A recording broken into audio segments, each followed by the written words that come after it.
Okay. In the white prayer book, please turn to page 34. If you have the white binder, please turn to the first page titled Kadampa Center Prayers, and we'll begin by chanting Shakyamuni Buddha's mantra 3 times. Te ata om mune mune maha munaye soha. Te ata om mune mune maha munaye soha. Te ata om mune mune maha munaye soha. So the Medicine Buddha stanza and mantra are on the blue sheet if you have the white binder. So let's say the mantra 7 times after we say the stanza.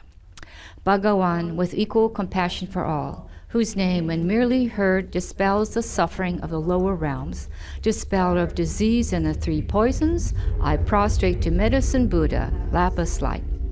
Te ata om bekanze bekanze maha bekanze bekanze raja samugate soha.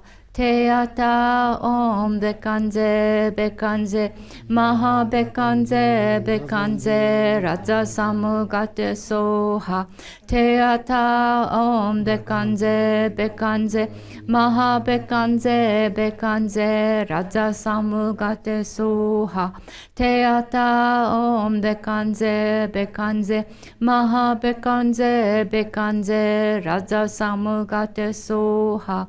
Te ata om bekanze bekanze maha bekanze bekanze raja samugate soha. Te ata om bekanze bekanze maha bekanze bekanze raja samugate soha.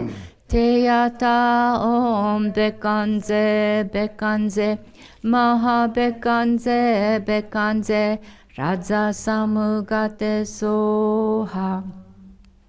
Now let's read the 4 measurables in English. May all sentient beings have happiness and the causes of happiness.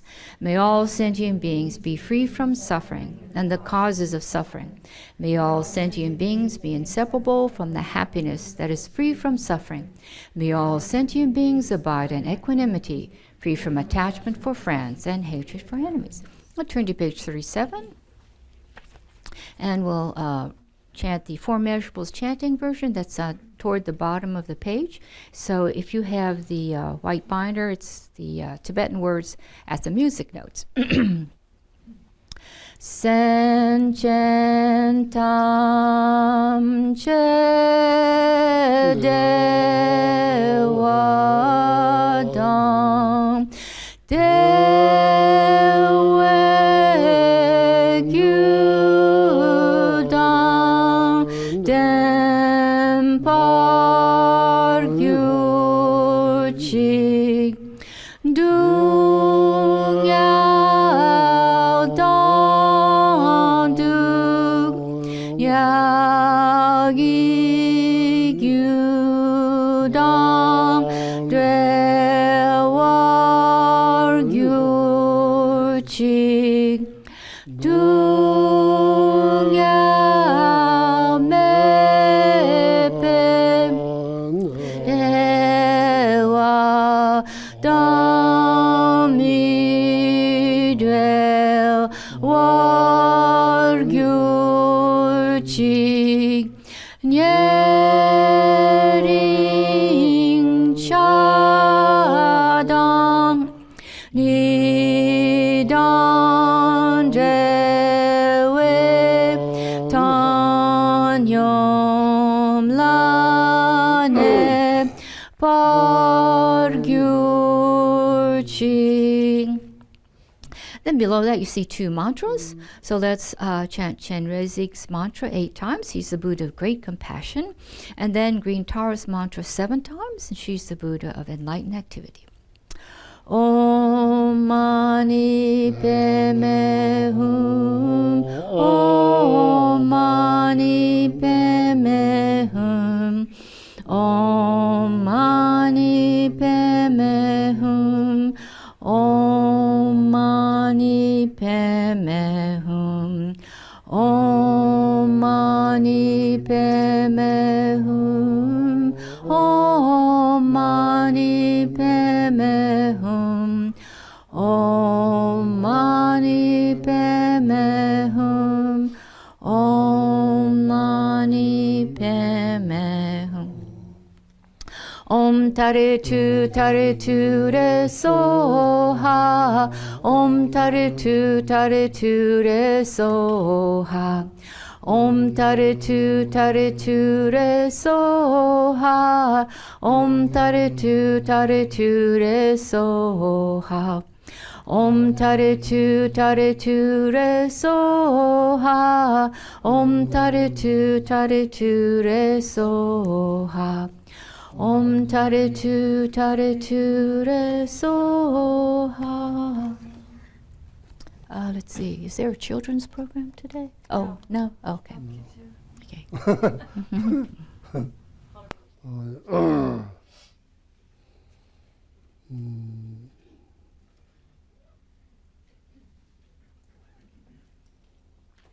What we should do?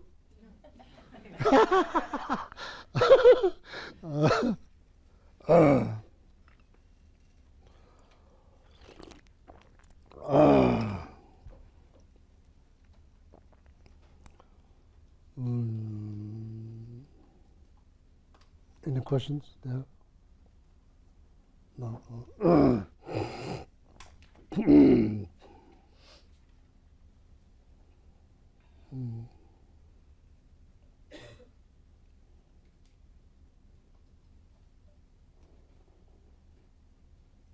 What we should do? Ask the frog what we should do. Did you have a good vacation? Huh? Did you have a good vacation? Oh, yeah, wonderful vacations. Not vacation, but Staycation. huh? We call it staycation. Yeah, staying home. Yeah, wonderful. So, did you have a good time with George? Yes, yes, yes. So, any question from George class? Or maybe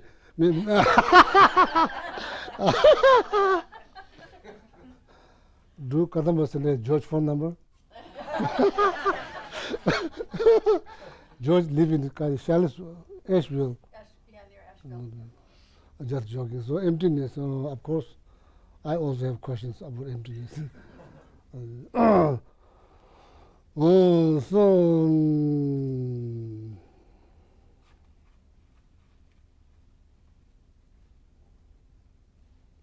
What is the meaning of psychology?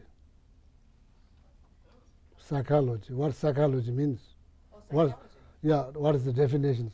Psychology. Am I saying right? Psychology. Psychology? Study of the mind. Study of the mind. Oh, yeah. That's good. That's very good definitions. Study of the mind. Yes. Oh, that's wonderful. Psychology.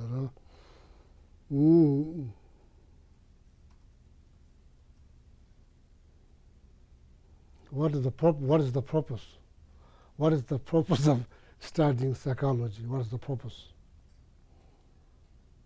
What is the goal? What is the goal? What is the purpose of psychology? What is the purpose of psychology, or what is the purpose of studying psychology? What is the goal? I think for many people who study psychology, it's the study of the mind and behaviors, and many people want to understand that in order to help other people. So psychology, then they become psychologists, which sometimes I think Psychologist is that person who help other people. yes, pretty much, yeah. Try to. But yeah, it's a little bit different than I think the way that we think about it. The Buddhist teachings might think about it. It's slightly different. how you study mind in the West, how you study the mind in the West, how you study. Can you hear me? Oh yeah. Huh? What is that? Empirical? What? Can you explain what does that mean? That's all right. That's fine. Through an empirical approach. So there, you make a series of observations that can be measured, and then those established a set of truths. I don't use that with big T. small Series t, of observation to that the person establish that you are helping. truths, and then from there you can make other observations and establish other truths. Empiricism. Mm. Empirical approach. I'm sorry. It's the right word. Based on experience. Right. Do scientists believe in psychology? Do scientists believe in psychology or not? Yeah, it's a materialist's approach. Yeah. Yeah. Some scientists do believe in psychology or not? Some. I just actually read an article. I'll try to find it. I just read an article not that long ago that there are many scientists that are now claiming that the Western civilization has done very little Right. true study Right. of the mind in scientific methods. There was just a huge article that came out that they think the Western civilization has done very little in the true study of mind, mindfulness, and the true meaning of the mind versus the brain. Right. Oh, very good. So you see here, there's all the books from bottom all the way up, all the way up, all of them there.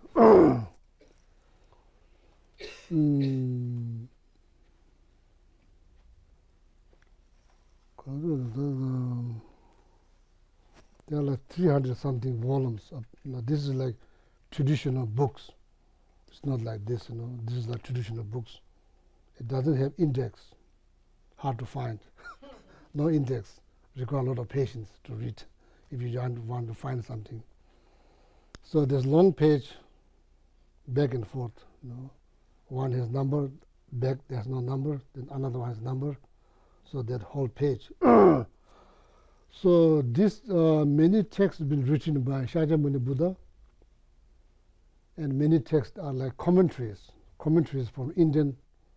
You could say nowadays, modern day, you could say PhD doctor, such as Nagarjuna, Asanga, Chandrakirti, Dignaga. They wrote so many commentaries. So in the text, in those texts did not mention this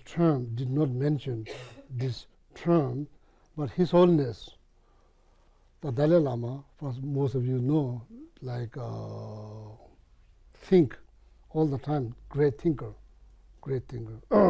said all these texts can be divided into three categories. One section probably is Buddhist religion. One section is like psychology.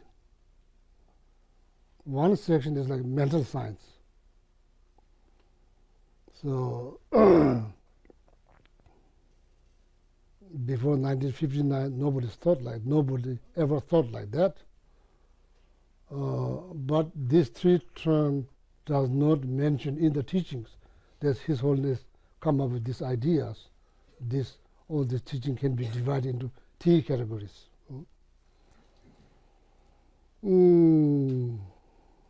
Every Sunday here, last 20 years, every Sunday here, I was very happy to hear that, that from His Holiness Dalai Lama.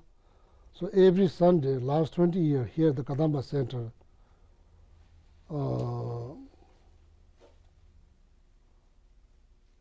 whatever I said,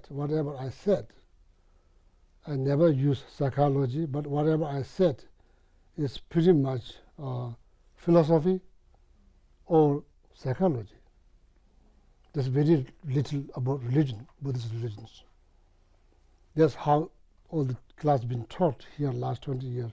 Wednesday night, then is focused on religious part of the text. Wednesday night we have class, then focus more there. Sunday, pretty much like psychology or mental science.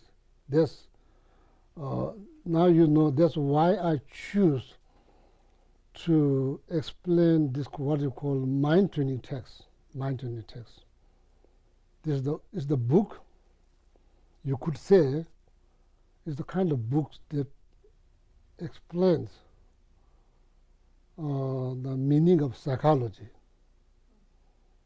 It's kind of explain like how mind works, and of course there's like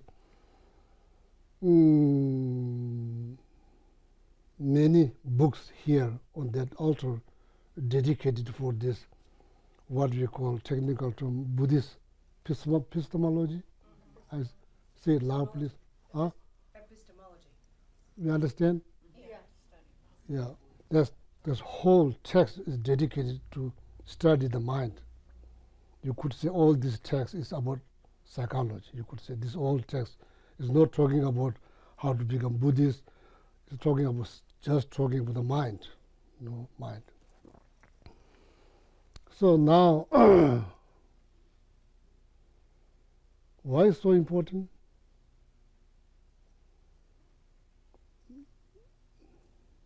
I think all the time. You think, we all think. Doesn't matter whether you are Tibetan. It's not like only Tibetan thinks. We don't think. It's not like that. We all think. That means whatever you call, I'm not sure in the West what you call, according to Buddhist psychology, it's called mind. It's called mind. What we have physical body. We all have. Whether you're Buddhist, not Buddhist, atheist, believer, not believer, we all have body. And we all think. There's very common things that we all share. We all share. Within the humanity, we all share this same two principal things. We have body, or we think.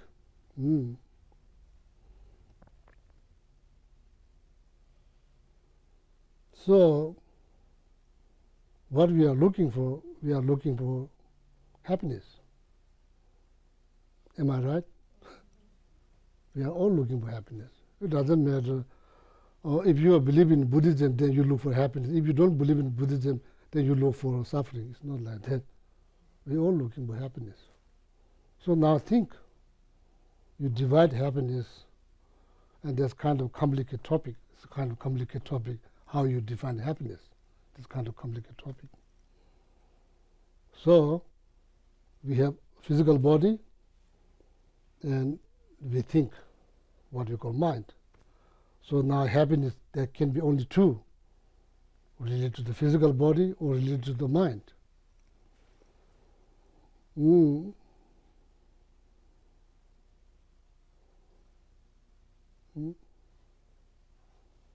What we call human happiness, divine happiness, that mentioned in the textbook, it mentioned in the Tara practice. Tara practice, may I achieve best human happiness and divine happiness. Do anybody remember the word? Somebody you remember?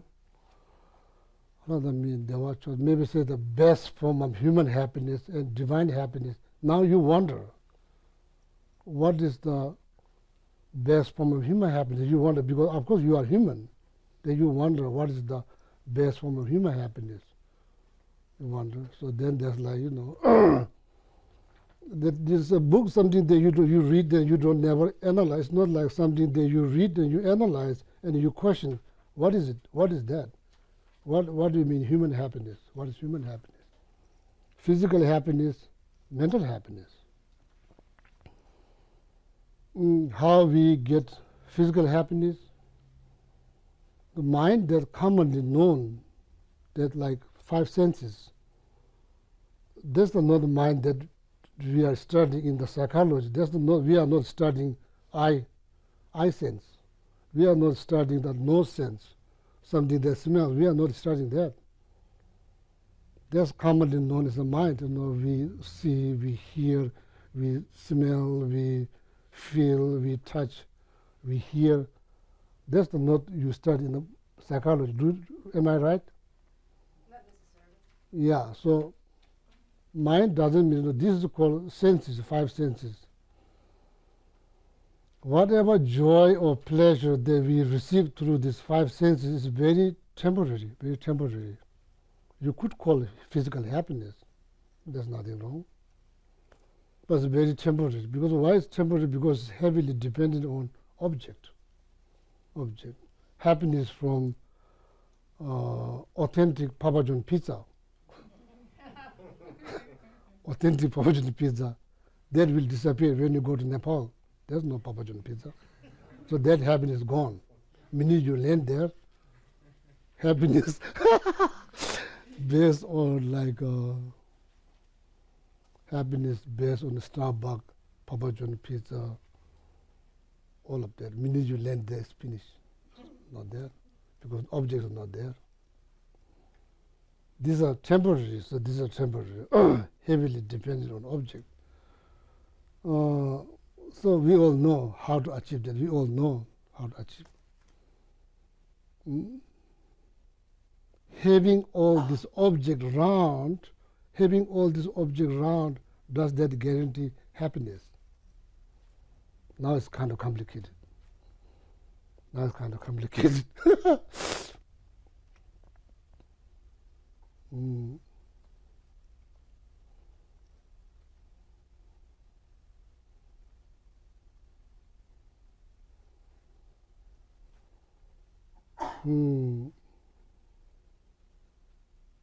So need a lot of reason, not just simple faith or simple belief. Need a lot of reason. That is, it requires a lot of thinking.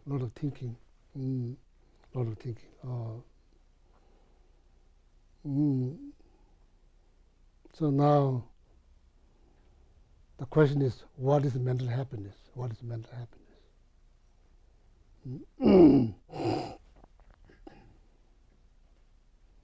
This is a big question. This is not can be answered easily. So having all the external object of 5 senses, does that guarantee happiness? Question. Does that guarantee happiness?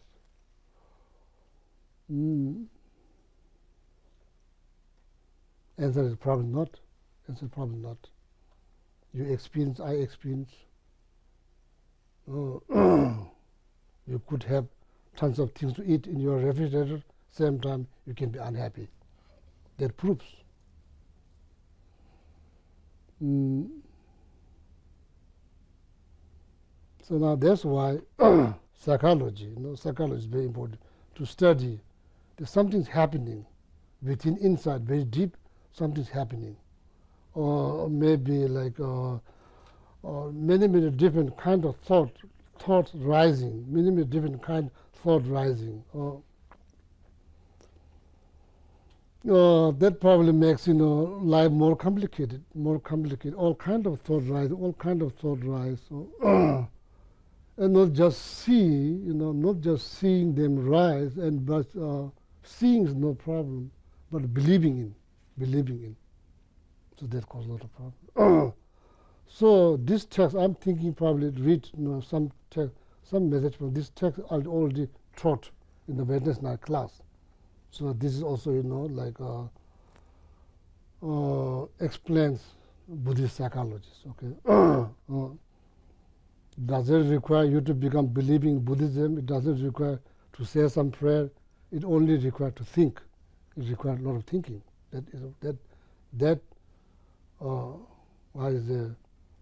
That's for sure. It requires a lot of thinking. It doesn't require you to say some prayer. It doesn't require you to sit down. It doesn't require you to do some offering here, there. It requires a lot of thinking.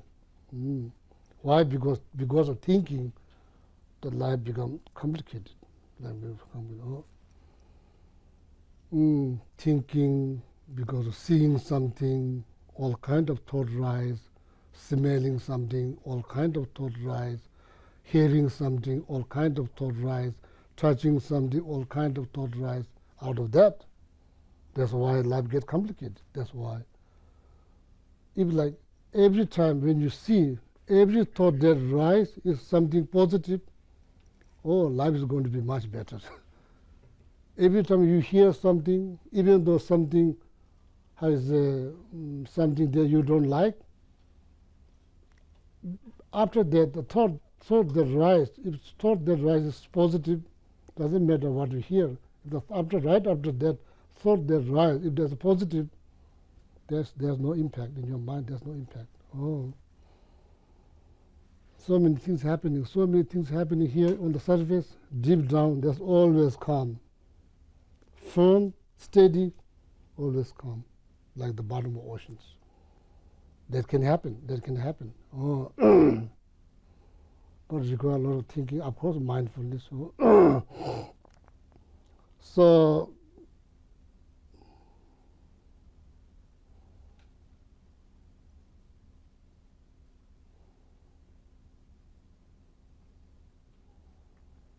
According to the 8 verses, thought transformations, stanza number 3, there's like 8 stanzas in the text, 8 stanzas. Stanza number 3 said it very clearly, Geshe Taba said it very clearly. And that teaching is based on practical level, Cholam Kundo. Can you read that? Cholam Kundo. That's called 8 verses, thought transformations. That's psychology, thought transformations. Certain thought needs to transform. If you don't transform that thought will generate suffering, continuously generate suffering, continuously make my life more complicated. That's why that thought needs to be transformed or tamed. That's the only way you can become better practically. So that's why this Geshe Taba, one of the Kadampa master, probably Tibetan, long time ago, I'm not sure how many, at least more than 600 years ago, at least, because Lama Tsongkhapa was born now almost exactly 600 years ago. Geshe Taba was before Lama Tsongkhapa, so that's clearly it's more than 600 years. I'm not sure exactly, it's more than 600 years. So that text has been written almost more than 600 years ago.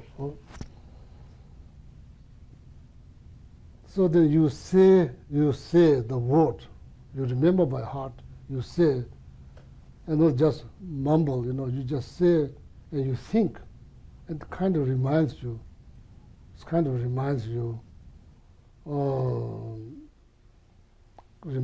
be mindful. It's almost like putting when you go to the store, sometimes they put a sign, yellow sign, if the floor is wet, they put sign, cautions. That helps. So then people, when you see that, you are more cautious, because maybe there are some dangers. Maybe that is like that, like. Okay. In the Gold Prayer Book, it's on page 161. Vigilant, the moment a delusion appears in my mind, endangering myself and others, I shall confront and avert it without delay. Don't worry about the word term delusions. That's like, is that fancy term or what? Actually refers to disturbing thought. Disturbing thought, that needs to be mindful. Disturbing thought. Why is it called disturbing? Just think about that. Why is it called disturb? How is it? Disturbing? Why is it called disturb? That's English word. That's not Tibetan word. That's English language. Disturbing. Why you call disturb? Do you call compassion disturbing thought? No. You don't call compassion disturbing. Which kind of thought you call disturbing? Negative. Anger is deepest negative emotions. Nothing to do with Buddhism. It's nothing to do with Buddhism. It's like just, there's no Buddhist word. There's English word, disturbing thought. Which thought you call disturbing? Jealousy, anger. Why you call disturbing? Why you call disturb? Why you call disturbing thought? To disturb your peace of mind. And the negative thoughts. Because it's disturbing something. It's disturbing your peace of mind. Do you want that? Nothing to do with Buddhism. It's not just, there's no religion business. It's like day to day life, because what happens when you get angry? You could wear the robe, meanwhile you have no peace of mind. The robe doesn't protect. It only protects if you think. If you think, not just one, if you think and think, then you realize, oh, the bottom line, every single second, every single moment, what I'm looking for happiness. Based on that, need to precisely calculate how you approach things, people, whatever it might be. You get immense benefit if you approach with calm mind. There's something you can do. It's not like something you cannot do. There's something you can do. We all can do. It requires some effort. It is not going to become like automatic. It requires some effort.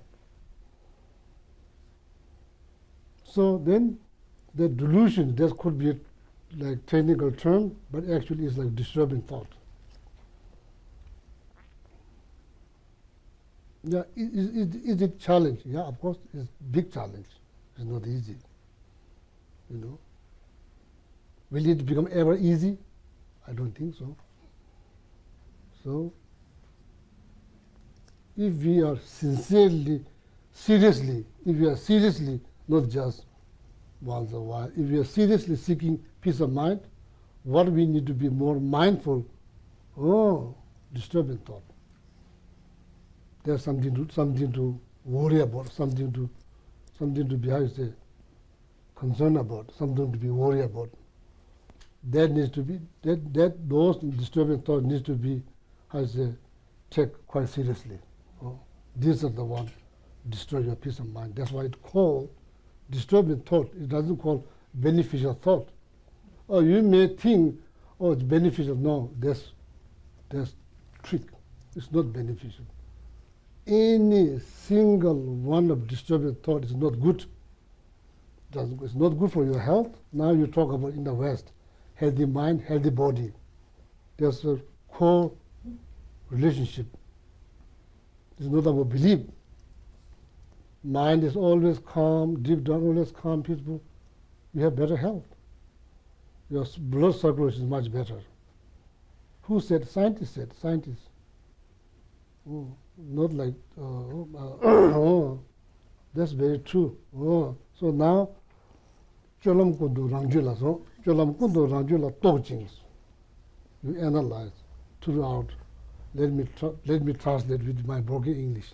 That cholam kundu rangjulas, cholam kundu, throughout all conduct, whether you are talking, doing something, thinking something, this all conduct, throughout all your conduct, cholam kundu rangjula, tochings, analyze. There's always risk. There's always risk. That's why you analyze, you think. Toji, nimuche matas, minute disturbing thought rise. What you should understand, sake of your own happiness. Just forget of all sentient beings. At the moment, just forget of all sentient beings. For your own sake of your own happiness. Cholam kundu ranjula tojings, nimuche matas, minute that disturbing thought rise. Daje maru chebenas. What it will do, what the disturbing thought will do, that's what you need to be more aware of. It will destroy your peace of mind of others.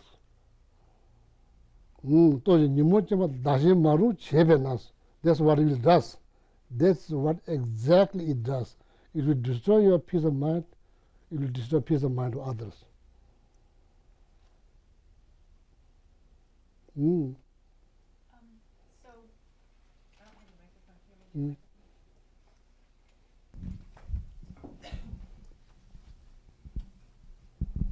Dashi Marun Chebenas, that's what it does. It destroyed your peace of mind of others. Therefore, send up the last word, with every effort, make sure doesn't get any chance, disturbing thought does not get any chance to rise. Even though it rises, you, with the full force, you stop them. For what? Sake of your own happiness, that's all. If you want to have peace of mind for that purpose only, with the full force, reciting mantra, meditations, reading something, going away, making space, it's too difficult to sit there and do that. Just go away somewhere else. With every effort, with every whatever ways. Does it have to read something? Does it have to meditate? Whatever ways you can stop with that disturbing thought, must try. That is called psychology. Is that called psychology? Yeah, according to Buddhism, that's Buddhist psychology. That's how you help. You don't have to go to somebody else to pay hundreds of dollars. You can do it by yourself. That's why Lama wrote the book, Becoming Your Own Therapist. Oh, you don't have to go to somebody else to pay hundreds of dollars and just sit there. But I'm not saying you shouldn't go, but you don't have to do that. Stand up doing dobar shows with full force. Whatever ways you can find, the bottom line is to stop. That's stop. Oh. So that's who said, not me. Geshe Tapa said, how many years ago? More than 600 years ago. That is, I think, Buddhist psychology. So I still have a part of me that's not fully on board with this, and this is my problem. So it's easy for me to see the disturbing thoughts that lead to like anger or hatred being something we ought to just not do. But when it comes to the disturbing thoughts that lead to fear and worry, I have a problem because I think if I smell smoke, I might think the house is on fire. This is a disturbing thought, but it leads me to put out the fire, so it's good. Or for example, if I'm a new mother and I'm worried about my baby, is my baby still alive? Is it, sleeping in a bad position? I better go check and make sure. Well, that can go on for a year, every night you're worried about it. But at the same time, I think if I don't have any of these worry thoughts, I would never take any action to put out the fire or save the baby. And, these things do happen. Houses do burn down, babies do die. And so I have this idea that those kind of disturbing thoughts are okay. I think here the disturbing thought that we are discussing here, disturbing thought, that has caused problem to yourself, to others. That kind of disturbing thought, it caused problem to you and to others. So that kind of, I'm not sure whether you call disturbing thought or not, that kind of thought also like, benefits. Somebody benefits from that kind of thought, like worry about how it's going to get burned and worry about children, that also benefits. So here, the disturbing thought that we are discussing here, particularly based on this 8 verses thought transformation, that disturbing thought is like harms you and harms others. So that kind of disturbing thought. Not how you say,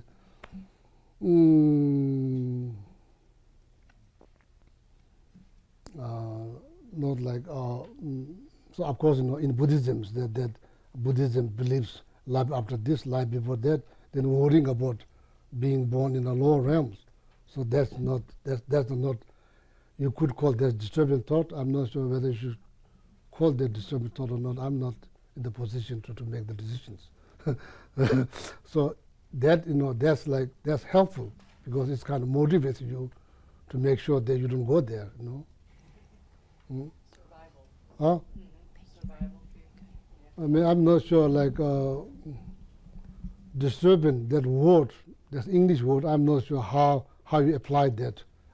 So in this call, has new moon. That's why this is called delusions. It's called, technically called delusions. it doesn't. There's no benefit. There's no benefit for you. There's no benefit for others. There's only harm. So that kind of disturbing thought. For example, like anger.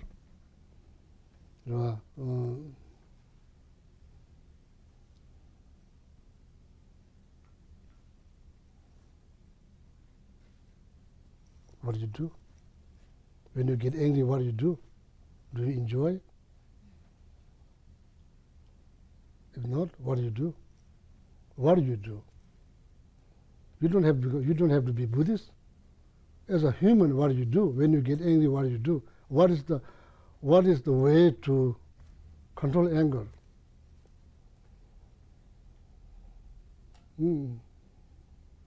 So this is all this like thought transformation text. It helps you to deal with your disturbing thought, how to not to give them any chance to rise, and how to be mindful. So bottom line, if the mind is good, everything's good. The mind is not good, it's not good. So this is all boils down on your thought. So then we must do something. We must do something. So even though it's hard, yeah, it is not easy. No, it's hard. But it's worth to put effort. It's worth to put effort. So anybody you want to? Yeah, please. So piggybacking on that fear and anxiety, like, so it can be good to check your smoke detectors once every 6 months, but if you become obsessed with it, like you wake up and you check the battery, and then you check the battery at lunch, and then you check the battery at 2, and then you check the battery at 4, like, I mean, I was kind of thinking, like, is it the middle way that, like, you have to realize there's some extreme that's too much. Like, I can't check my oil every time I drive anywhere, but I should check it every once in a while. Like, I don't want to become obsessive. Like, then it becomes a disturbing thought that I'm always worried that my tires are flat, and I can't go anywhere without stopping at the stoplight and checking my tires. Like, then how you help? If somebody's doing this, how you help? So some people check, make sure it's locked or not locked. They check many times.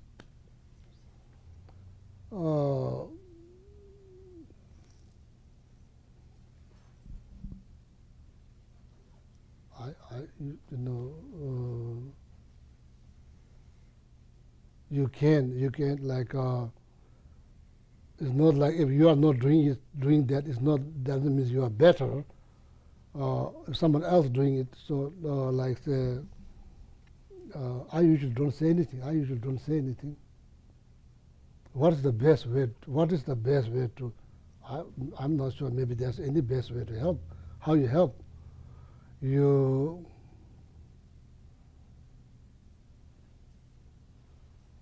If somebody is killing somebody like that, so that's probably not good. Probably need to say something. If somebody, then that's not good, because some other lives get hurt. So that if you can do something, you must do something. If somebody is like checking the lock, make sure it's locked or unlocked, like, is that a problem? So I'm not like, I heard like sometimes people take photos. They are trying very hard to help themselves. Not to go back and back, they take photos and they look at, because they are the one who took photos, so then they kind of get relaxed because they don't even go back. So it has everything has name, everything's name, everything's label, oh, this is a problem, there's a problem, like, so like, is that big deal to, like,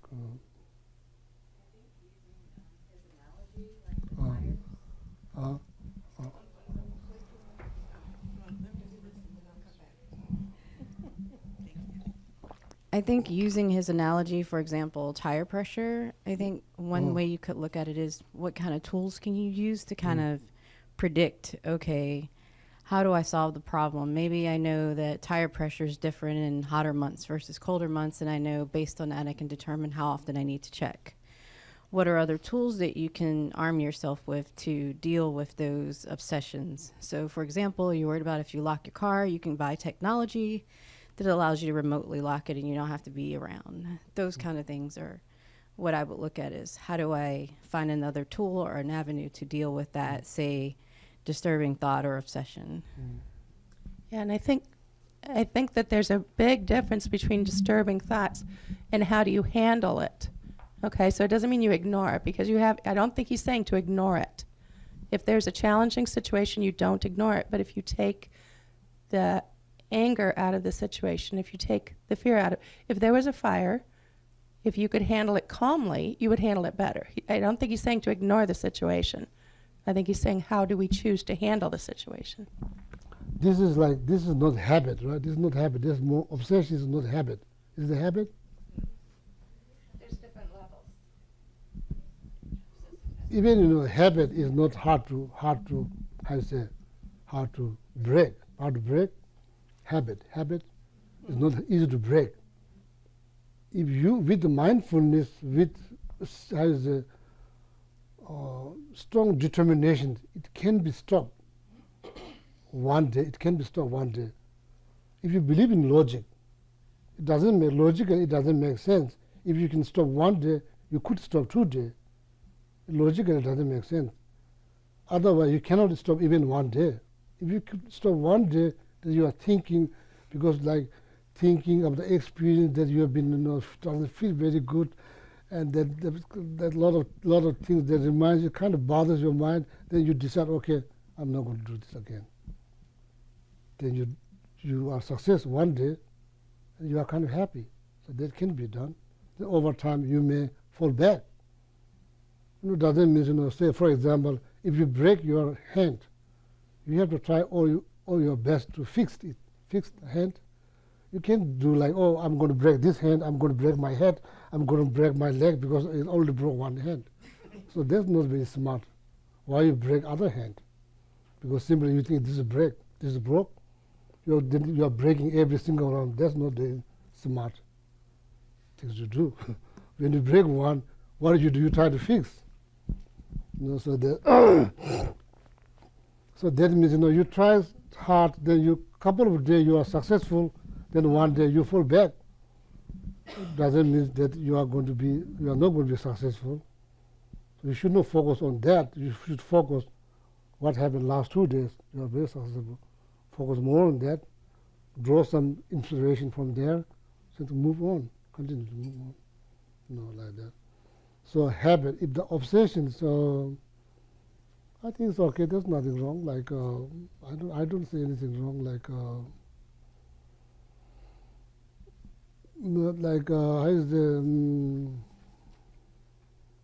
Yeah, of course, that you should not make fun on somebody who's checking the log again.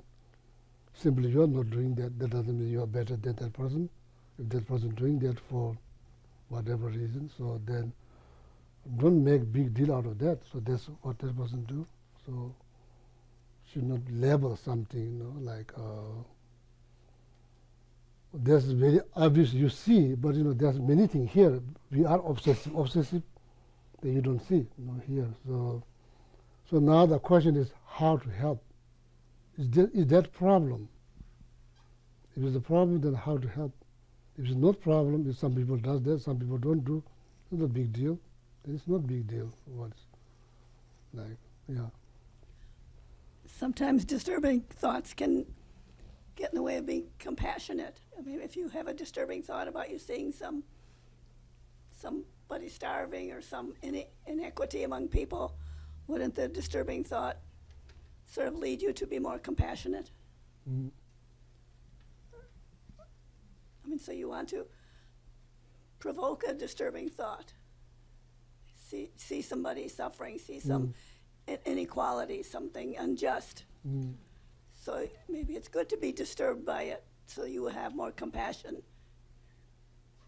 Yeah, so that's very true. So now the question is, will you call that is disturbing thought? Will we call that disturbing thought?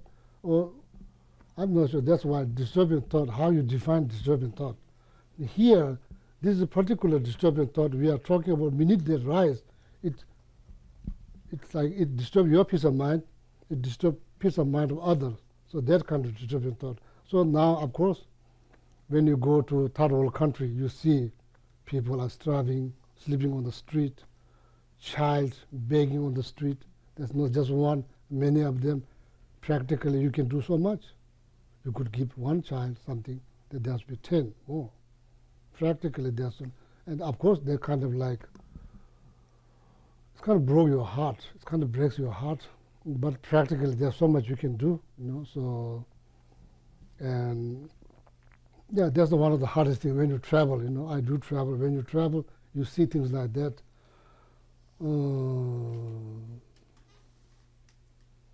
Is that what you call? Is it called disturbing thought? But that kind of thought allows you to, if you have will to help, that thought allows you to help. At the same time, then you may end up disappointed because you give one child, all of a sudden there's 20 child show up. That happens. If you give to one child, that child will tell some other child, there will be 20 of them show up. Maybe they're trying to sell you something you don't need, and they kind of beg you to buy, but those things they sell you don't need. So, what, like, you know, like, yeah, practically it's hard. It's not easy, it's difficult, you know. So, one time I was in Cambodia, so hot, so I bought one water, drinking water. There's one boy, probably he's like 7 years old. He came to try to sell me something, and he said, please buy. So I jokingly told him, I have no money. And he said, you have money, you bought water. So he's selling something that made of like some kind of like this, you know, they have to wear. Then I say, okay, so we'll take photos, I'll give you some money. After that, there's 20 of them show up, 20 of them. So it's very, you know, like, it's like, yeah, it's like heartbreaking, but there's practically, there's so much you can do. There's practically so much you do. There's just one part. That's just happening in Cambodia. Then there's many other countries when you go there. And then sometimes you've been cheated, few dollars here, there. If you are not being mindful, you get very angry. Other hand, these people make whole day, not sitting on the computer, whole day, hard labor. How much they make? $3. 6 to 6, $3. Now you are so angry because you've been cheated like few dollars. You've been so angry. When you learn how much they make, same in India, people like 110 degrees of heat. Tricycle, they drive. You bargain with them. They ask you 10 rupees. You're asking them 5 rupees. Then you bargain. Meanwhile, all this heat, you can't imagine that you are driving that. It's impossible. So, but you know that. So, yeah, practically it's hard. So that's why it needs to be mindful. You know, throughout the day, there's no easy answer. So we have to try all our best. No, not easy. So that kind of disturbing thought, I think, helps you to help. And sometimes it overwhelms you. And then you realize practically there's so much you can do. And then you may end up disappointed. Then when maybe, you know, so then risk is that thought might lead many disturbing thoughts. Or like, oh, America, we give so much aid. Where all this aid went, you don't see. Why all these children are on the street? What there's millions of dollars where they went? Then they generate all kind of negative thought. And so kind of like, you know, that happens sometimes. People go to underdeveloped countries. Instead of having good time, they have miserable time. Because they, sorry, I don't know what to say. So there's an expression that I have heard that says, when you have a problem, act as if it were all up to you and pray as if it were all up to God. So I'm using the word God here. I hope that doesn't bother people, but that's how I think. Not at all. So I think that's the piece that is difficult with the compassion or the obsession is when you have done everything you can do, you've acted as thoroughly as you can act to address the problem, and you are still laying awake in bed at night 4 hours, 5 hours, worried about this thing, or you're unable to do your job at work because you're obsessed about, did I lock the car? Or you're overwhelmed by your compassion and you're just so depressed you can't do it. You know, once you get to the point where you've done everything you can do, could you talk about the Buddhist techniques, practices for the praying to bring yourself some peace of mind that things are going to be okay somehow? Is that, you know, the second piece of that? The action's one thing, but then there's the having faith, developing faith that, do you know what I'm talking about? Mm. Yeah, yes.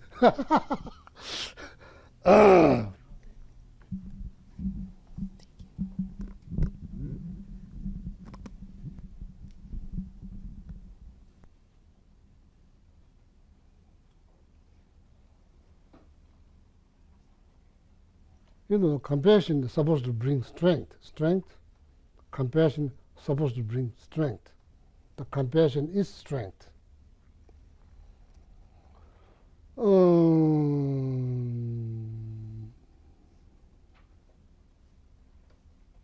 This is very good question, very good questions. Yeah, so many things happening, Some of them you see, some of them you hear, some of them you never hear, never see. It's happening every day, different levels.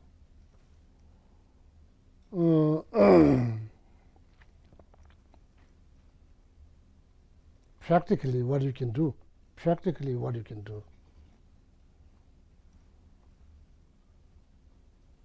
You may have wish, that's good things, that's positive things. You have good wish, maybe you wish there will be no, no poverty, there will be no hunger. You have wish, that's a wonderful wish. That wish allows you to, whatever opportunity you get, you will help someone. That you having that wish is very good. But practically, why these things are happening? Because of you did something wrong? Why these things are happening? Complicated. Very complicated.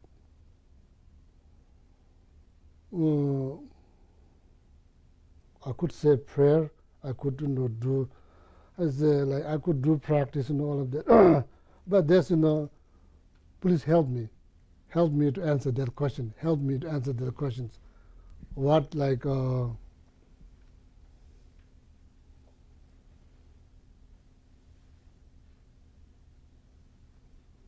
thinking about karma, will that help?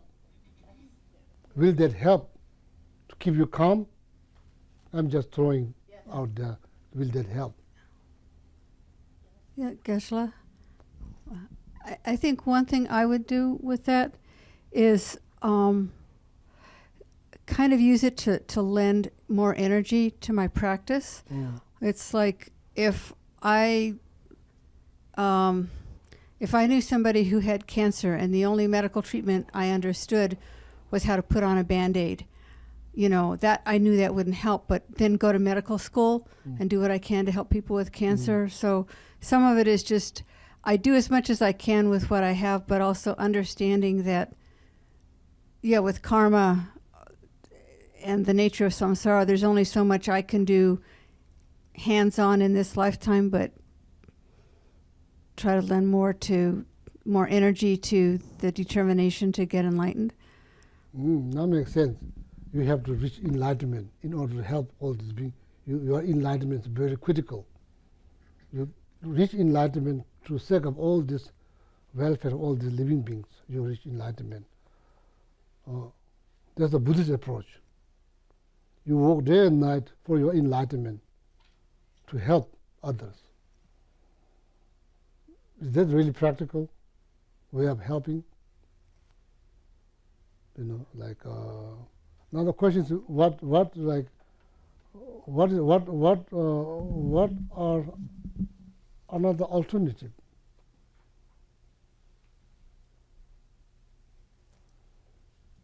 What do you do? What do you do? You are overwhelmed.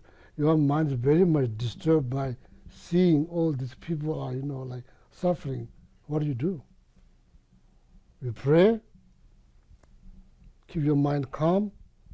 Not necessarily for yourself, praying for all these beings who are having difficulties. You send, like, you read something, through that you are sending positive thought towards all of them to alleviate, how to say, lift out, alleviate from the problems. You send positive thought.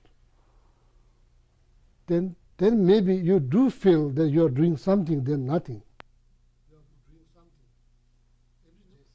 You are being consistent, not just when weather is nice you forget, when weather is kind of foggy you do it, not like that. Every day. Battery. My battery died. Yeah, battery died. Time to stop talking. The frog said too much talking. She's coming. I think while they switch that out, I very much use the practice of wisdom and compassion, the two wings of the bird of enlightenment, because it is so overwhelming sometimes. And so you have so much compassion that it does feel like your heart is just breaking sometimes. But then I try to bring the wisdom wing in to know that there's only so much I personally can do. I try to think about what I can literally do in a given situation, so that, and then I have to use the wisdom of not overextending, for money. Like when I went to India and I brought so much money on the trip that I could spend, and I got access to credit cards. I had a lot more money in the bank, but I couldn't. I only brought so much money because I have to live. I have to pay the bills. I've got to keep my business going. I've got to keep all of this, my other life going too, but I brought so much money, and I just decided at the beginning, because you see so much heartbreak, and it is challenging. Those children come up to you. So I literally sat down with my money at the beginning of the trip. I planned it out that I was going to be in India for 15 days, and I knew that every time we were going to go, that there were going to be places where I was going to see this. And I literally just divvied up my money so that on this one day I could give out that much money. And when it was gone, it was gone. It was just all I could do that day. It was all I could do that day. And then at the end of the trip, the little bit of money that I had left, I left there for the monks to continue to give it away while they were going to be there. So it was the wisdom of, this is all I have that I can literally give and do this trip, and trying to just kind of lay it out. And there were several times that it was gone in 10 minutes. I mean, it was just gone. That's it. And then sometimes it did last a little bit longer, but it's just the trying to bring the wisdom with it, because I could so easily have just gone in and drained my bank account and given it all away.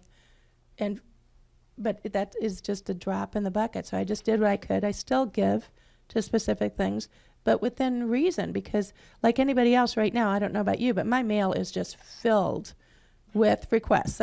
My name got sold, and I'm on every nonprofit, mailing list in the world, and I can't give to everything. I wish that I could. So the wisdom for me is that I don't even open some of those. I don't even open most of them. I give what I can. I've made the determination of how much money I can give. And it's not just here to Kadampa Center. There's other things that hold me, but there has to come a wisdom with all of this as well. And so that helps my heart break at night sometimes, when I just wish that there was more that I could do, and then I will just start looking. So then I'll give a gift of time.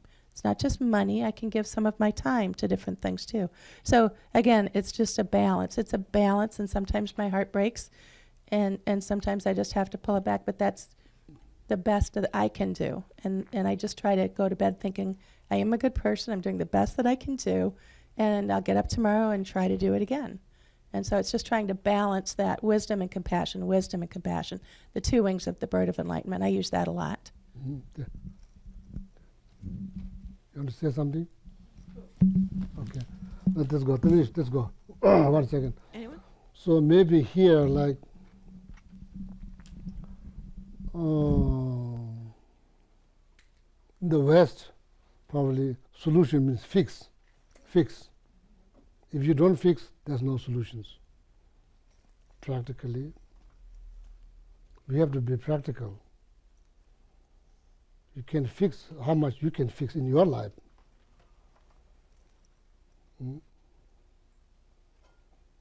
Maybe praying is solutions. Might not fix everything right away, but it fix something here. Fix something here. So more like that will fix, something, like I say, maybe West, you are so good at fixing things, prepared to fix or fixing things. That's how you solve problems. Maybe now some of these problems, maybe you can't fix, you cannot fix. Need to understand, need to be practical. If you're asking me personally, what I do, I say, but like sometimes there's like not many things that disturb my mind because I live by myself. So, there's not many things that disturb my mind. Then of course, talking to people, talking to friends, hearing this news, that news, like somebody's complaining about something. So then, of course, the mind is still weak. Mind is still weak. It's very fragile. It gets disturbed quite easy. It's not firm as a mountain. It's still fragile. When you hear something, then mind gets disturbed.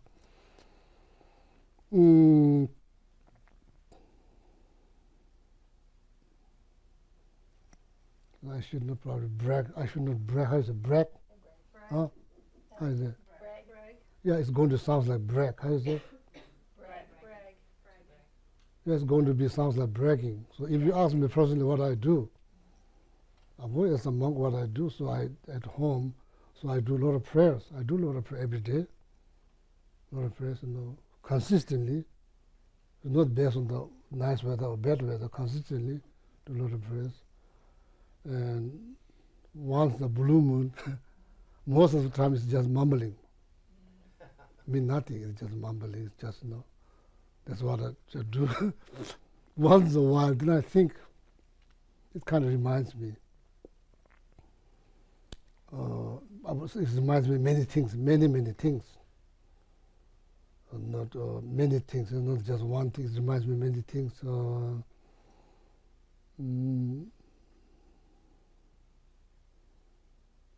So then at the end, then I dedicate it. If there's any merit I created by doing that, then I dedicate it for well-being of others. So then I felt like at the end of the day, I felt I did something.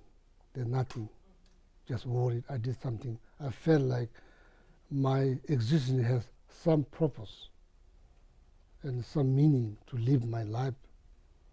That I could do this thing, this number X and X, Y, Z things I can do. Then I felt like, end of the day, I felt like my life has some meaning, some purpose. And then I think that's the purpose of life, living life for others. Others,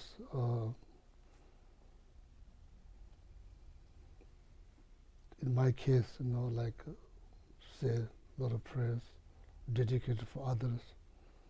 And then, of course, whenever you hear the news, see the news, hear there are things, a lot of things happening, kind of bothers your mind.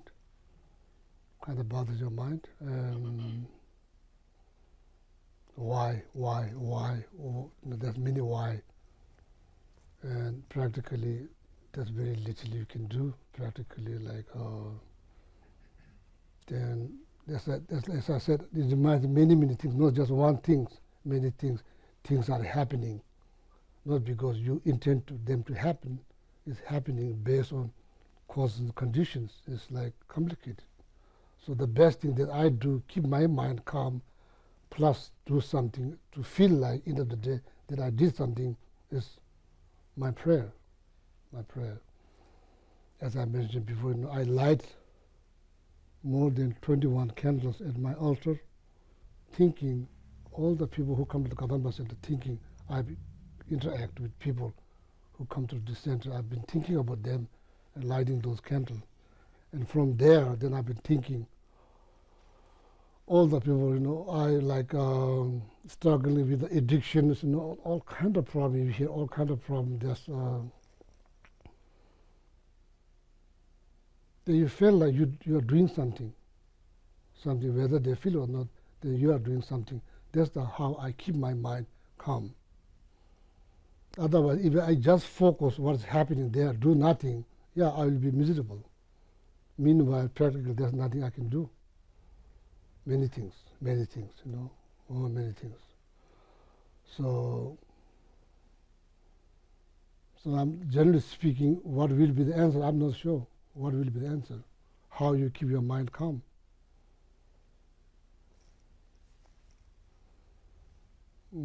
Solution. The one thing that I'm very clear about, solution in the West means fix things.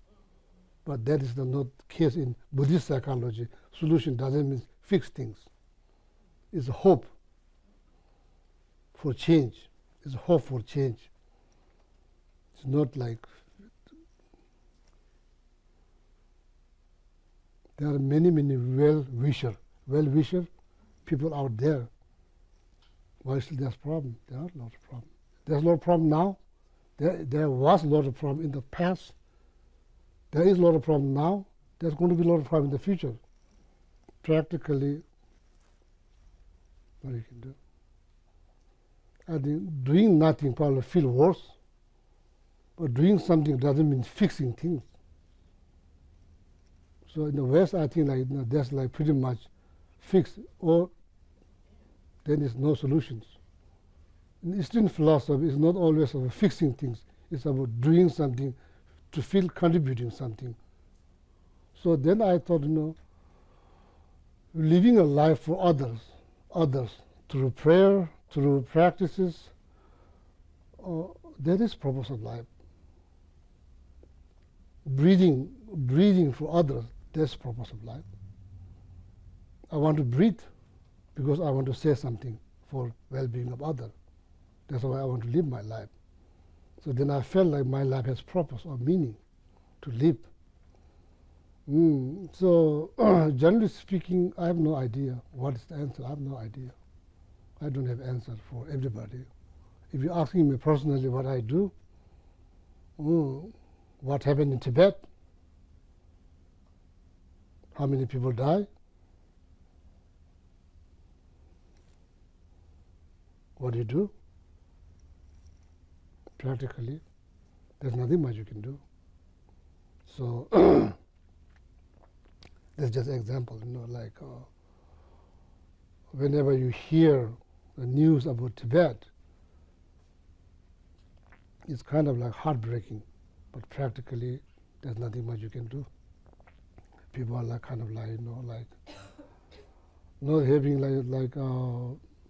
having freedom to speak what you believe, what you like. You go for jail. Simply saying that.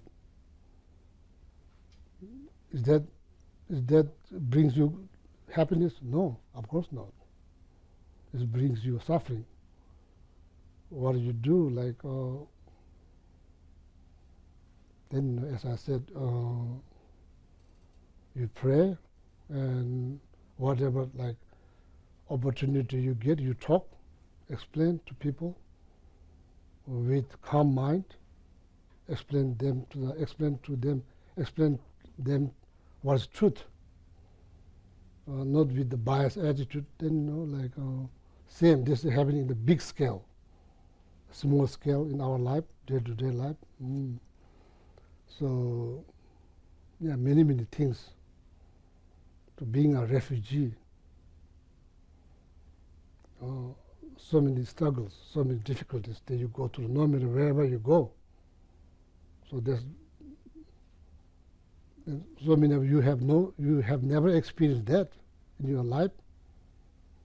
But you have also other problems. But it's hard. So you do, I say. Questions of why it's happening. Why it's happening in a very peaceful country that nothing to do with the war. What's happening there? Why that country get destroyed? Do we deserve that? Nobody deserves suffering. Nobody deserves suffering. Then why it's happening? If you blame someone, Will that solve the problem? Probably not. It's already happened. It's happening now. It's going to probably happen in the future. So, yeah. I don't know. Oh, sorry, I don't know the answer for, generally speaking, I don't know. So, but I think Buddhism helps Tibetan people, even though they went through last 60 years, they went through so much, plus their individual life struggles, plus struggle for Tibet, so then plus their individual life. So being refugee in India, so they're going here, going there, going Europe and everywhere. So you still carry that baggage that you don't have countries. And how you're going to get back? Practically it seems like impossible. It's impossible to get back. You are here. Yeah, I'm America. You can talk, you can say, I love Dalai Lama, I love Tibet, I can talk about Tibetan freedom, Tibet was country. I don't go to jail. So you are living here, sometimes you do feel guilty. Like people in Tibet, they can't say, they say I love Dalai Lama, they go to jail for that. What do? That happens again and again. And people who, like I say, you probably heard about 155 people there sacrificed their life.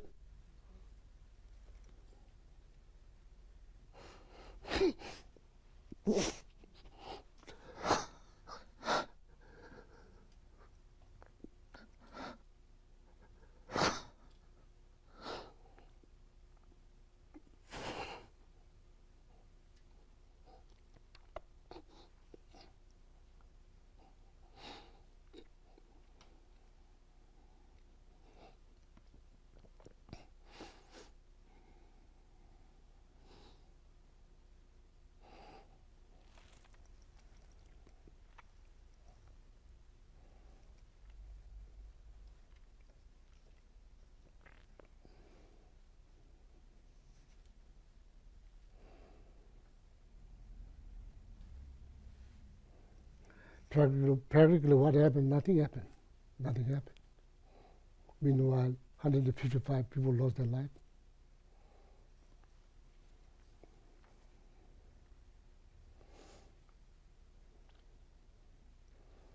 It's not wise to cry every single day like this. It's not helpful. So what do? You pray. You pray every day. You pray that something good will happen. So you don't have that problems. You live in freedom countries. You don't have that problems. But Tibetan, it kind of like pains your heart. Life is very precious. They did it for Tibetan cause.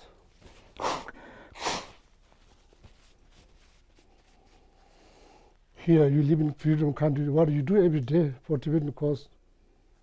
Rather than saying prayer, pretty much nothing. Then you feel bad sometimes. So if you talk here all the time, people say, oh, Geshe-la is now talking about politics. Some people may not like, oh, Geshe-la is now talking about politics. Even though it's really happening in Tibet, so some people then suggest, you just pray every day. So some of probably you are aware, some of you are aware, some of probably you may not, you never heard before, but there's ongoing struggle.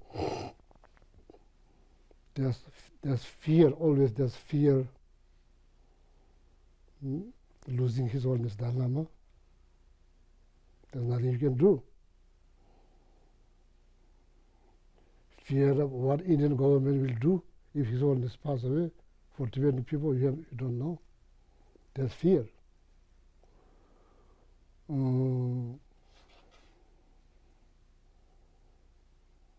So it's not like I'm free from worried, I'm free from fear, I'm free from stress. Not like that. No, there's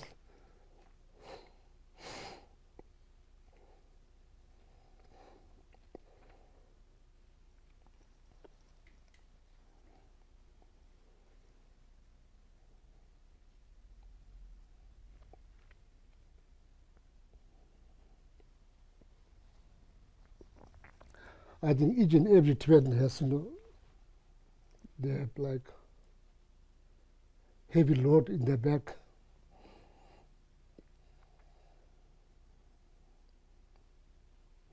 No matter how well you living your life, still there, so much to think about.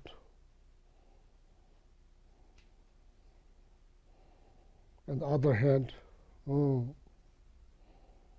sorry, so I'm just, so that's not what I intend to do this morning when I come here. So that's not my intention, to cry here for talk about Tibetan politics. Some of you may think, Geshe-la always seems like very happy. What is the other choice? There's no choice. You could choose to be miserable every day. There are many things that you can't do anything practically. You can't do anything. What do you do? It's not like, Geshe-la is free from worry, or his life is perfect. No, my life is not perfect. I have things to worry. I have no moral responsibility as a Tibetan.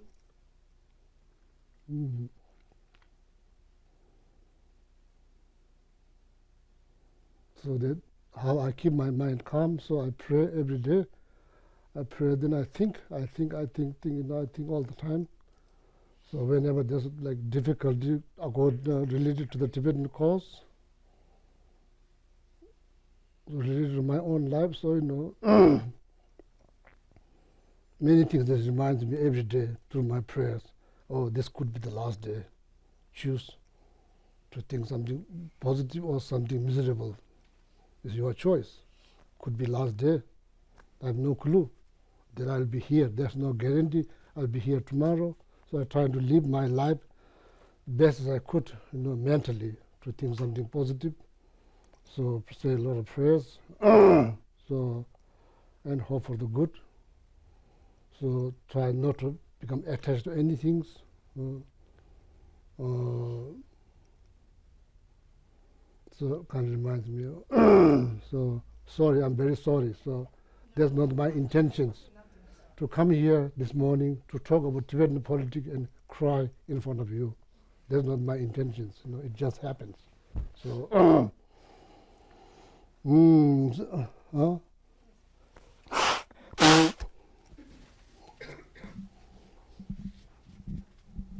All the tears accumulated in the 1 month vacations coming out. First of all, I don't think you should feel sorry for crying in front of us. I am deeply sorry that this is happening to you. In my country, there are a lot of problems. People who, especially Aboriginal peoples, who have been, massacred in the past, and it's something that hurts us all. What I'm going to say is something that has helped me lately when I am having problems. In my case, is I am deeply disturbed by the animals that die on the road. And while for many people this doesn't mean much, for me is deeply troubling, extremely troubling and painful. There is in quantum mechanics a phenomenon that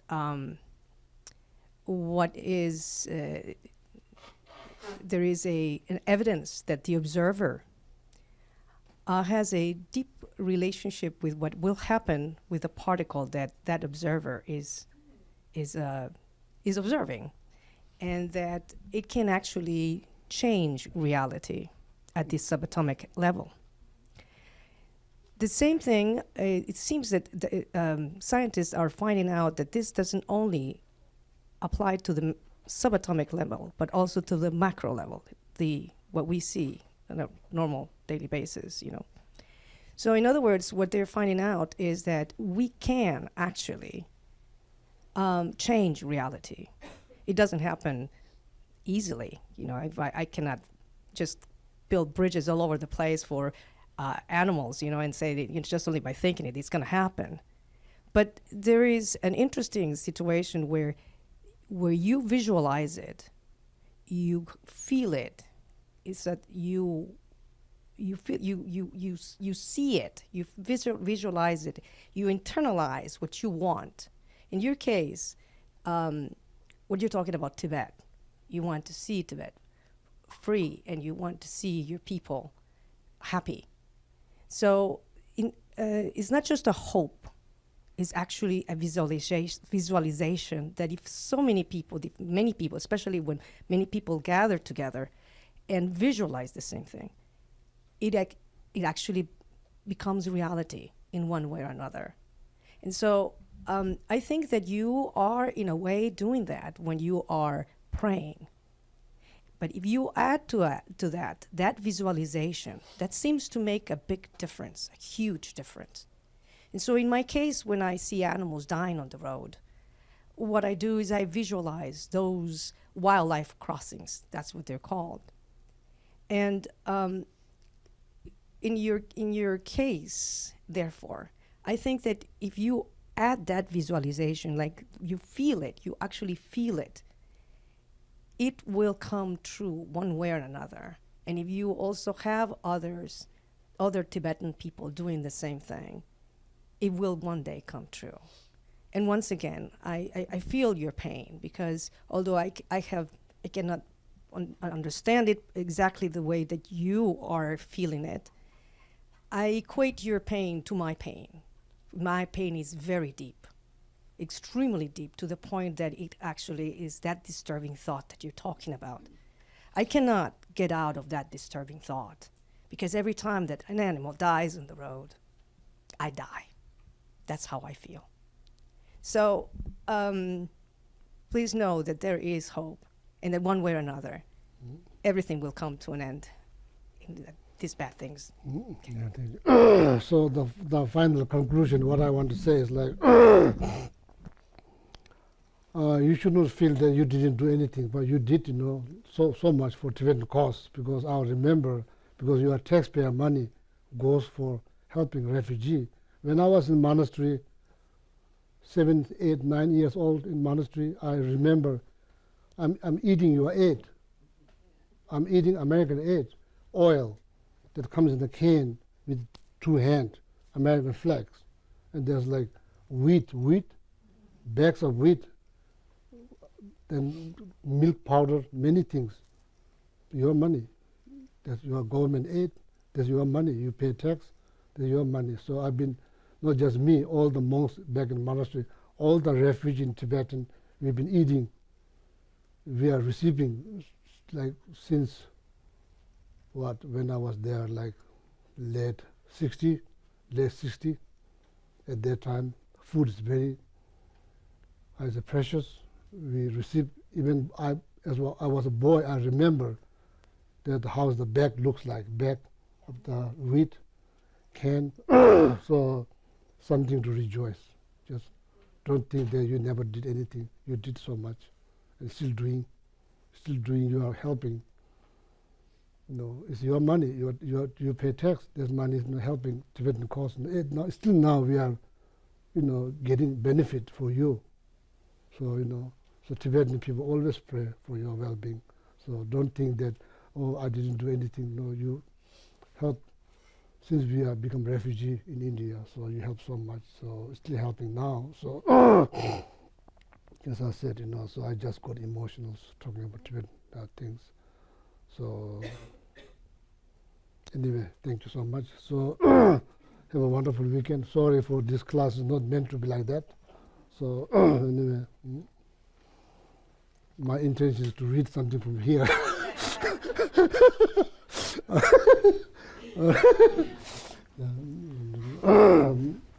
Okay, so on page 191 in the Gold Prayer Book, let's read the praises to the 21 Taras.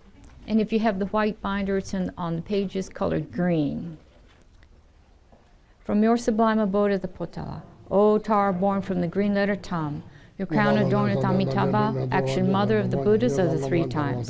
Tara, please come with your attendants. The gods and demigods bow to your lotus feet, O Tara. You who rescue all who are destitute, to you, Mother Tara, I pay homage. Om, I prostrate to the noble transcendent liberator. Homage, Taurus 50 heroic, eyesight lightning instantaneous, sprung from opening stamens of the Lord of the Earth's turbine lotus. Homage, she whose face combines 100 autumn moons at fullest, blazing with my rays resplendent as a 1,000-star collection. Homage, golden blue and lotus, waterborn and hand adorned, giving effort, calm austerities, patience, meditation, her sphere. Homage, crown of Tathagatas, actions triumph without limit, relied on by conqueror's children, having reached every perfection. Homage, filling with tutare, whom desire direction and space, trampling with her feet the 7 worlds, able to draw forth all beings. Homage, worshipped by the all, Shaka Ani Brahma Maru, honored by the host of spirits, corpses with Gandharvas Yakshas, homage with their tre and pay sound, destroying false magic diagrams, her feet pressing left outright, blazing in a raging fireplace, homage to the very dreadful, destroyer of Mara's champions, she with frowning lotus visage, who is slayer of all enemies, homage at the heart her fingers, adorn her with 3 mudra. Light ray masses all excited, all directions fields adorn her. Homage, she so joyous, radiant, crown emitting garlands of light, mirthful laughing with tutare, subjugating Mara's devas. Homage, she able to summon all earth guardians assembly, shaking, frowning with her whom sign, saving from every misfortune. Homage, crown adorned with crescent, moon on ornaments most shining, Amitabha in her hair and on, sending out much light eternal. Homage, she with wreath ablaze, like eon denning fire abiding, Raisha flippant joy surrounding, troops of enemies destroying. Homage, she who strikes the ground with her palm and with her foot beats it, scowling with the letter whom the 7 levels she does conquer. Homage, happy, virtuous, peaceful, she whose field is peace nirvana.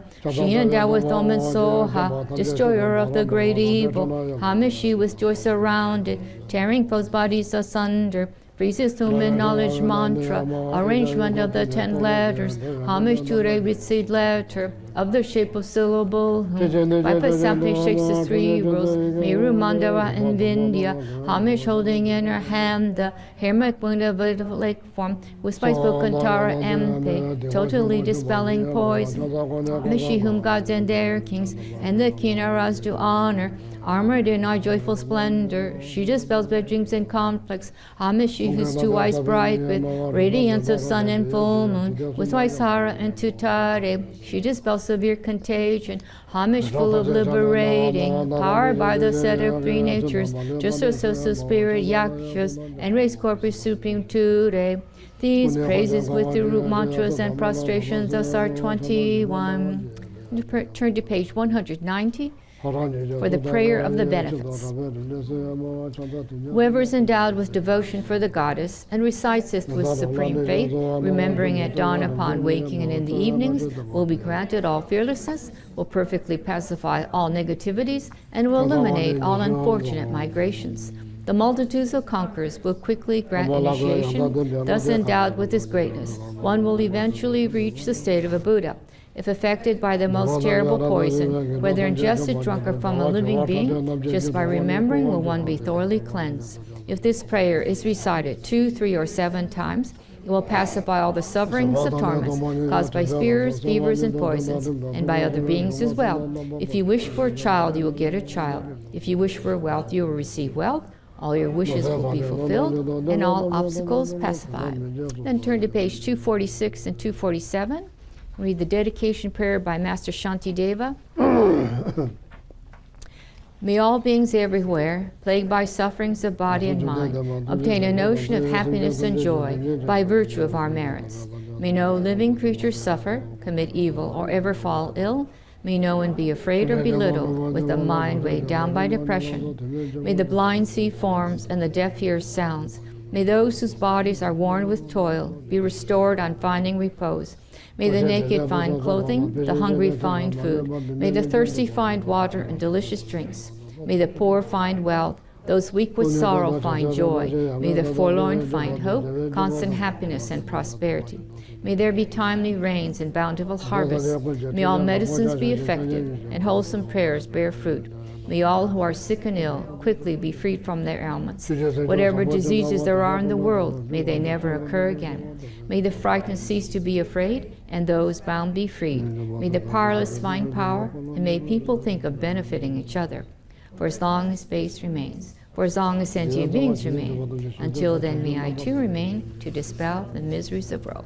Then pages 244 and 245 for the short, long life prayers. In the land encircled by snow mountains, you are the source of all happiness and good. All-powerful Chenreze Tenzin Gyatso, please remain until samsara ends. Now on the other side, the one who mastered speech at a very young age, the one with great patience who received the name Avatare, the one with great precision who spread the teachings of Lama Tsongkhapa on bliss and void, Lama ornament of the yellow hat tradition, please remain until samsara ends. And then for Lama Zopa Rinpoche, you uphold the subduer's moral way, who serve as the bountiful bearer of all, sustaining, preserving, and spreading Manjunath's victorious doctrine, who masterfully accomplished magnificent prayers honoring the three jewels, savor of myself and others, your disciples, please, please live long. Then 7 green tar mantras for Geshe-la and Geshe Sangpo's long, healthy, happy life. Om tare tu re so ha. Om tare tu re so ha.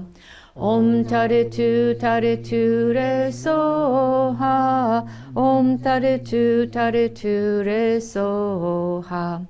Om tare tu re so ha. Om tare tu re so ha. Om tare tu re so ha. Thank you very much. Have a nice weekend. Kat is going to sleep now. Do you have announcements? We have a few things. Do you want to go first? So there's a newcomer orientation, or Q&A, newcomer Q&A with Sandy in the back afterwards. And Aaron's going to speak to us for the... I'm sorry. I know that's...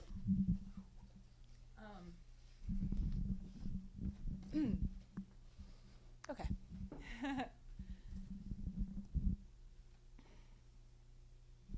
Okay. I've just been asked to share why I give at Kadampa Center, and talk a little bit about kind of how giving happens at Kadampa Center, and just use myself as an example of that. The reason I give is because I believe that to really benefit other people, I have to develop qualities in myself first. So generosity is an important one. First one, critical one. And through my experience at Kadampa Center, I've developed a lot of faith in that. So I give.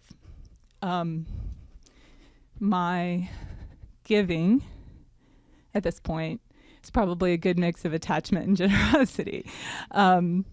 I see something, a result that I think would be pleasant to my mind, and so I try to make that happen. But the opportunity to practice, because it's all about practice, I just need practice, in an environment where we all acknowledge this. We're all working towards this mind that really has fully developed these qualities. And wherever we're at on that path, we try our best, and we try together, and we work together to do things with that end in mind, is, to me, very beneficial. I think that I have experienced, just in my observation, it seems that I've seen people give with sort of that spontaneous wish of benefiting others. That's what it appears to me. And I just feel that that's so inspiring and so motivating. So I give to Kadampa Center when I give, to be a part of that community, to have that experience, to have that support. Also, I give to Kadampa Center because of the teachings, because of the lineage, because we have such a dedicated spiritual program coordinator, and all of the things that this place offers gives the opportunity to other people to have the ability to hear these teachings in English, to experience Western teachers come and have this Western experience. We have the ability to meditate here, to purify, to create merit, to go on these Tara many retreats. There's so much. So I think it's helpful as I practice my giving to give to a place where I think it can give the opportunity to other people. Sorry, I'm starting off on such a rough patch. So how to support that? So practically, what can we do? At Kadampa Center, our budget's $250,000. $200,000 of that comes in during the annual appeal. I guess it must be a little more. Anyway, $200,000 of that comes in during the annual appeal, meaning that people do one-time. Thank you. People set up their one-time gifts, or they set up their monthly giving. So monthly giving. I love monthly giving because I don't forget. I've been around long enough that I had to remember to bring a check in and write it and put it in the box. But now I can set things up online. It's very easy. I can think about my monthly budget and go, what would I spend on a couple therapy sessions? Or what would I spend to just keep the doors open at my gym, whether I bother going there or not? And I think about, I might be fine giving $20 a month to NPR, but the base at Kadampa Center is a little bit smaller than that, so I consider things like that.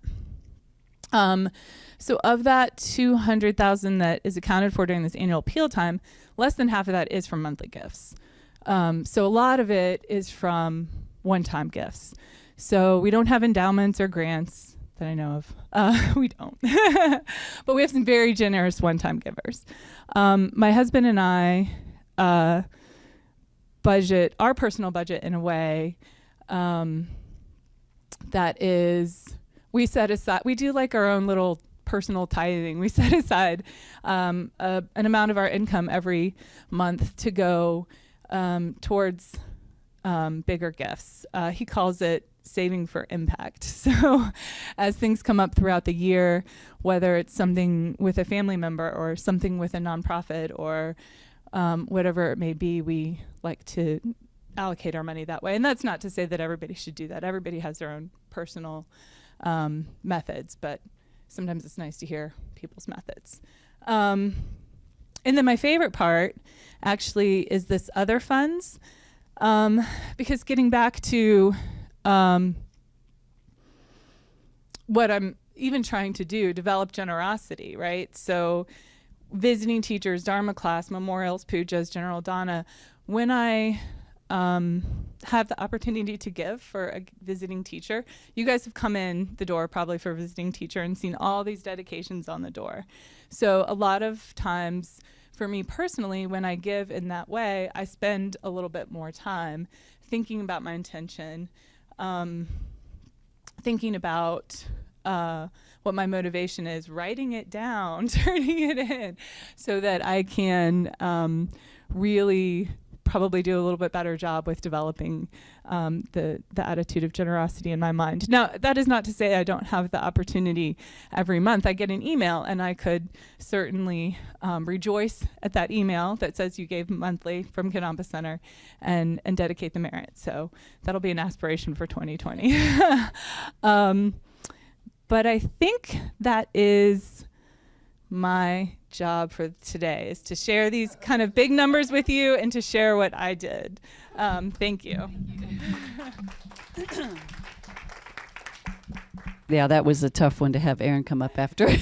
Thank you for being willing to be emotional and share from our heart. We're a very emotional group, aren't we? I cry a lot up here. So my next little piece is to let you know. So Erin explained it financially. So she did such a great job at saying that you can budget out, talk it over if you're alone or if you're with partners, whatever, how you would like to give to everywhere, But for us, it's kind of cool if you give a little bit monthly, if you give a little bit one time, a little bit to visiting teachers. So we're asking that you think about the ways you might want to give for an entire year and then plan accordingly, because then that helps us plan accordingly.